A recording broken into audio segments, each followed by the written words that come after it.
Good morning, children. Today I will continue the lesson Electoral Politics, and the topic is the polling and the counting of votes.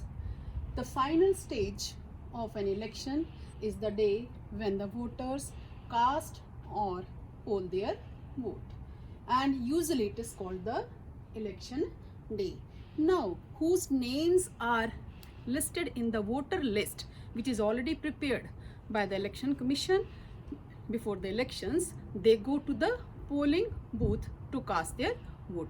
So what are these polling booths? These are the places where a voter goes on the particular date of voting day and cast the vote. These polling booths are either in the local school or in the government offices. When they go to the or they enter into the polling booth, there is an election officer sitting in the booth who identifies the voter, because identification is from the voter identity card or photo identity card or any driving license or any proof of ration card, etc. That means he's the actual voter or not. That identification is done by the election officials and put a mark on the finger and allows the voter to cast the vote. Then earlier the voters were casting their vote by putting a stamp on the ballot paper. What is this ballot paper? It is a sheet of paper on which the names of the contesting candidates along with party name and their symbols are listed. But nowadays this ballot paper is replaced by electronic voting machines, which are used to record the votes voted by the voters.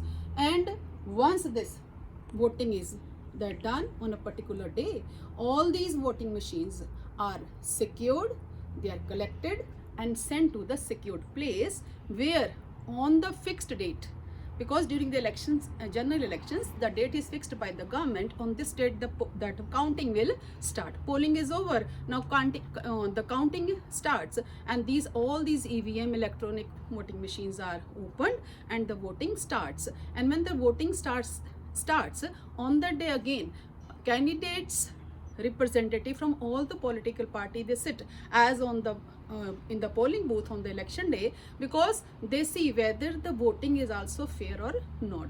And when this voting counting starts, then side by side the results of the counting are already on the TVs. People can see, and hourly details are given, and from that we come to know which government or which political party is going to win the elections and will form the elections. But some evil practices or unfair practices are there in the elections. For example, false name in the voter list, genuine names are absent in the list.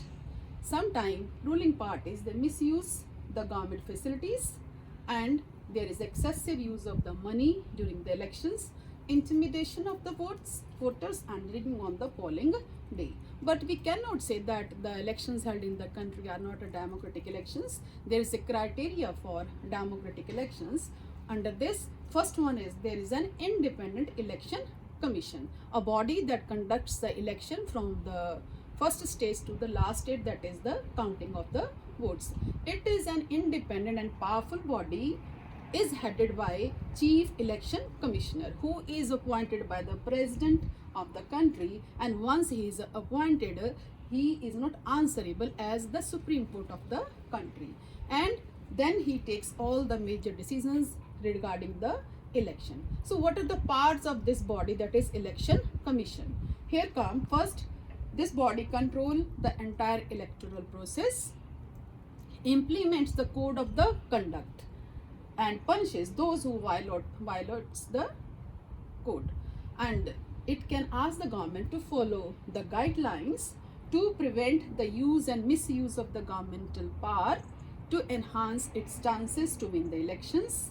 And when there is an election day, on that election day, the government officials who are on duty on the election day, they work under the election commission, but not under the government. And this way, the whole process which is conducted by the election commission in the country till the declaration of the result of the elections is conducted by the election commission, and other procedure that is the elections are democratic, that is the popular participation of the masses, and how do the acceptance of this result declared by the government, that is of the election, that is election outcome, and what challenges are faced during this process, I will discuss in the next video.